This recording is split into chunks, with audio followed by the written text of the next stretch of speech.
At times when strong emotions get in the way, it helps to have guidance on making informed decisions inside a marriage. But have you ever considered that the better advice could come not from relatives and friends, but from a licensed marriage therapist? We are joined this morning by marriage and family therapist, Dr. Angelo Basa. It's a beautiful day. Doc Angelo, welcome to the show. Thank you for inviting me.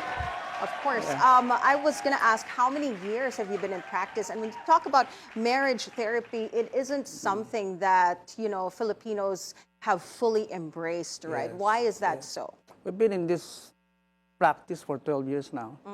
And most Filipinos do not actually seek help when it comes to their private matters. Right. So, pero most of the people who can pay, who can afford, those are the ones coming to us. Yeah. When you mentioned about paid, Doc, how much does it normally cost for couples therapy? We have different packages actually. So, there are some couples who only come for a day. They don't want to come back anymore. Yeah. Bakit? May away ba during marriage therapy or? Yeah, merong emotions pa involved Yeah. on the first day. But if they stayed, we are willing to talk about the solutions. We even talk about it for 5 hours. Maabot kami ng 5 to 6 hours sometimes. If they don't want to come back and because of their busy schedule. Right. Yeah, some of them naman 1 or 2 hours lang, then they will choose to come back again, reschedule. You know how in movies, pagka nakaharap sila sa therapist nila, the couple, and then they fight each other Yes. during the first few sessions? I think that is what really happens. Yes, Right? because those are unresolved issues, stored. Yes, Stored yes. subconsciously, na hindi na discuss, hindi na pag-usapan, tinutulugan. Yeah. Well, you've done this for 12 years. That's longer than some marriages.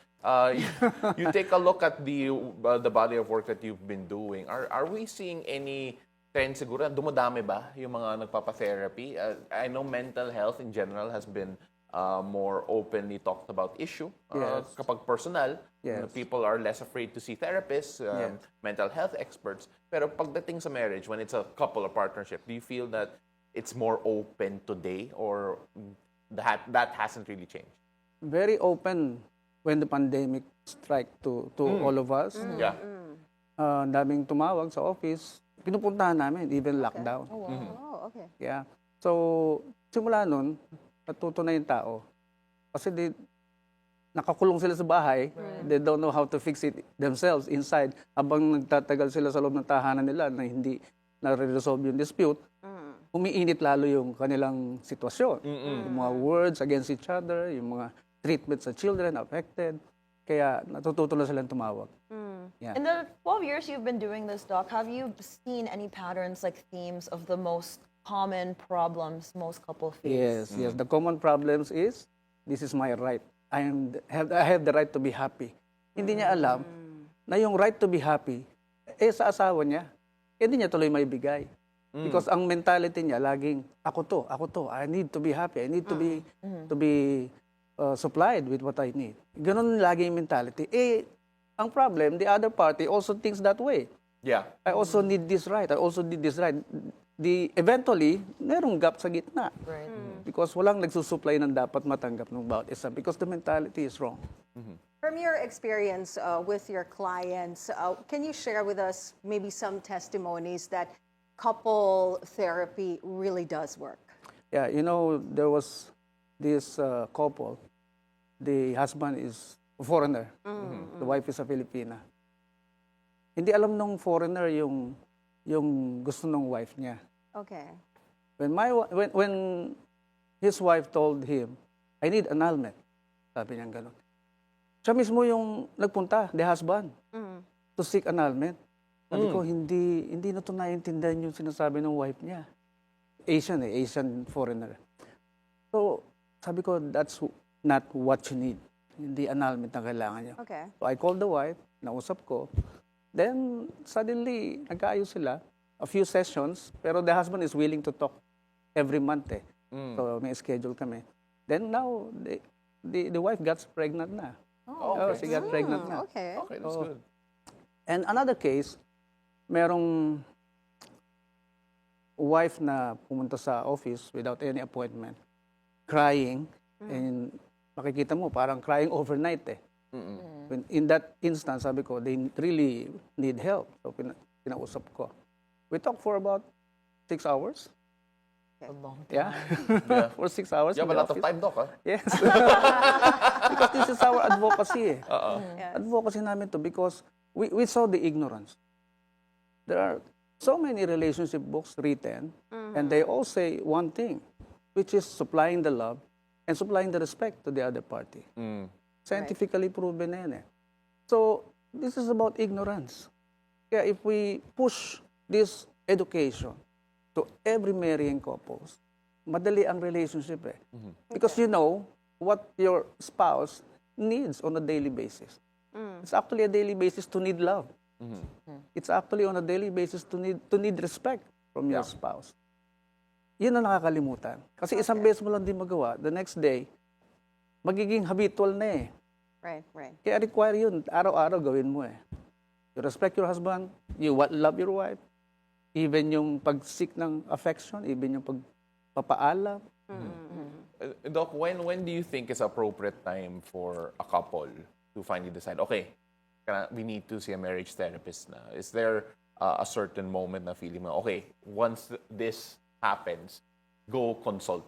When the arguments last for 2 days, 3 days, 4 days, sometimes a week. When you are arguing on a daily basis already, it's very stressful. You cannot work normally, di ba? Hindi ka makatrabaho ng maayos. So that's the time when they seek a therapy. Sometimes, sobrang busy sila, hindi may schedule. The arguments continues even until sa paghiga, pagtulog sa gabi. Okay. So it's a very stressful life. Not seeing one or both of you calming down or being humble enough to accept we have a problem. We need a professional to fix this. Kasi nga, pag professional yung kinonsult, hindi ka matatakot sabihin yung private information nyo because the professional therapist is hindi kayo kilala eh. Hindi kayo i-judge. Yes. Di ba? Kaya natutunan din namin not to judge them. Pag nag-seek help, ibig sabihin, they are humble enough to admit one of them has a mistake. I like that, yung humility. Yeah. Kailangan Yeah. humble enough to Yes. go and seek help. You know, Doc, marriage is very sacred, especially here in the Philippines. We're a Catholic country, Yes. and marriage is forever, Yes, right? yes. It's for keeps. And when your clients go to you, you really make sure that they work things out and everything works out in the end. But Yes. are there certain situations where you already suggest, maybe like throwing in the towel, giving up already? Meron bang ganong situation? We had, yes. When one of them has a reservations already, yung bang hindi na siya nag-focus to fixing it, but finding another person as confidante, as someone na nakalabas na yung problema. Okay. So alam na nung third party yung issue nila. And mostly, itong third party na to yung sumasalo. Kung hindi siya nakakatanggap ng love, respect sa bahay, this third party na Right. he or she confided in, siya yung nagsusupply ng love and respect na hinahanap niya sa tahanan, sa bahay niya. Ayun. We have a lot of cases like that. Kaya nakikita na namin, pag nag-invest na siya ng time, attention doon sa third party, mahirap na. Yeah. We just give them time to fix it and asking the other party or not guilty spouse to come back all the time, what to do, how to regain her or his self-love. Right. Yeah. Right. When we talk about sessions, typically it's not a one-time, you're done, right? So most Yes. couples that do the therapy, how many sessions do they normally do or do you recommend? I know it's a per-case basis, but what's the range? The range would be 5 to 6 sessions. Okay. Yeah. Di naman 6 hours. Hindi naman. Six Okay. hours Yeah. session. Yeah. Depende sa problema. Oo. Kasi when the other party really don't believe in the therapy sessions, mahirap.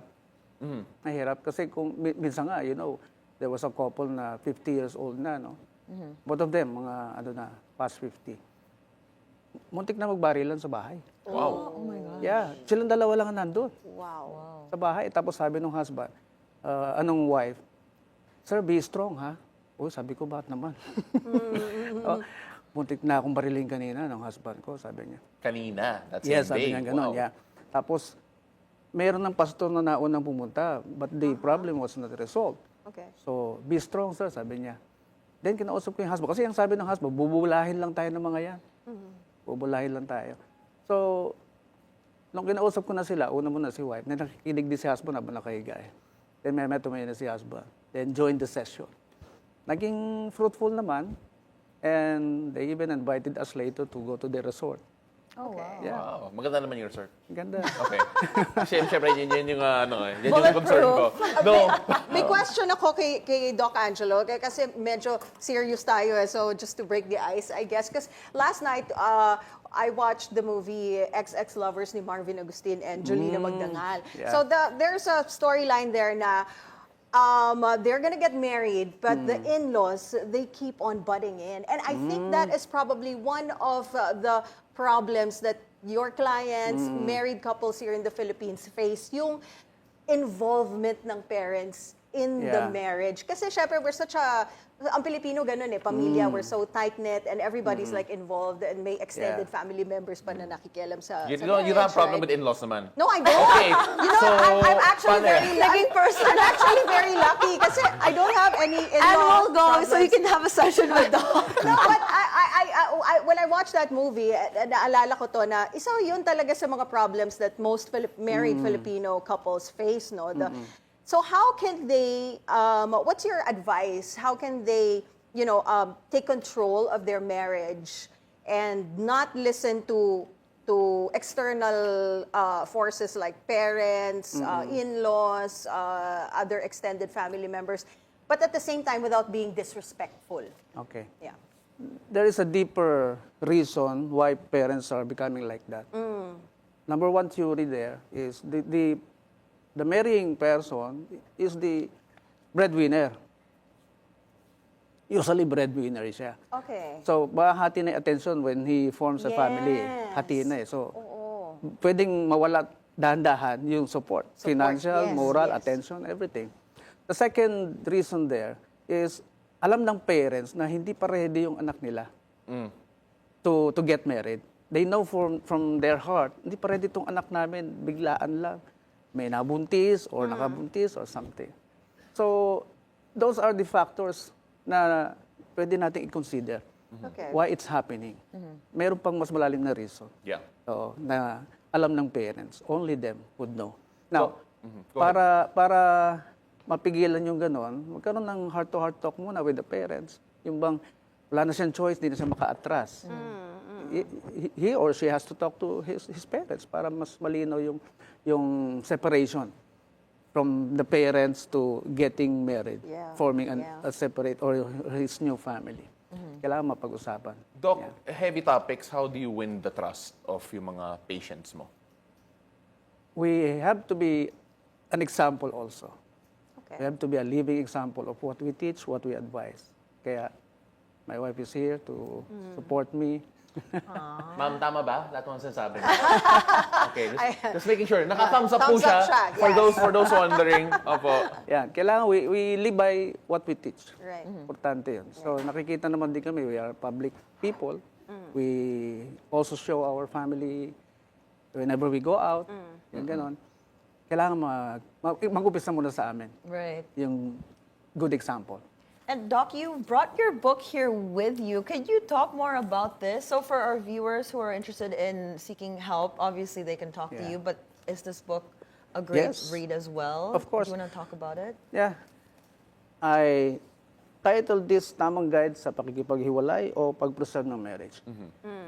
It is a fact that marriage is not for everybody. Yes. And even sa umpisa pa lang, malalaman mo eh, may mga red flags ka makikita before signing the marriage contract. If you ignore that, that red flags will continue to flourish Okay. inside your marriage. That's so interesting, Doc, because we've talked about marriage itself, but I want to talk before marriage rin. Yes. I don't know kung spoiler to sa book mo, pero ano mga red flags Right. before marriage? Pag ang party, puro sarili lang niya iniisip niya. All about himself, all about his his personal goals. And most of the time, unfinished business niya yun eh. Pag dinala niya yan sa marriage, ang focus or mentality niya, nakafocus lang doon sa unfinished business niya. Okay. Pag hindi pa siya sawa sa pagkabinata or pagkadalaga, dala-dala niya yun hanggang marriage. And she will or he will always insist, this is my right. That's like what I've said kanina. This is my right to be happy. This is my right to enjoy life. Okay. Yeah, the problem starts from that moment na red flag na yun eh. Dapat ang naririnig mo sa pakakasalan mo, yung, ay gusto ko gawin natin to together. Yeah. Ay nakikita ko to, maganda to pagka pinagtulungan natin. Dapat ganun yung naririnig mong mentality. When you live as two instead of as one. Yes. Yes. Yeah, makes sense. Maraming salamat, Doc. We, for those who want to reach out to you and actually consult you, Or get a copy of the book. Or get a copy of the Yes. book, how can they reach you? Yeah, they can call our office at 8800-3368 or mobile phone 0918-4356-873. And where's your office, Doc? Kalanan, Makati. Okay. Well, So thank for you those so in much. Makati, go check out Doc and get his book as well. Yes. Sure. Thank you. Thank you for your time. Thank you rin po. Doc Angelo, ladies and gentlemen, marriage and family therapist, Dr. Angelo Base.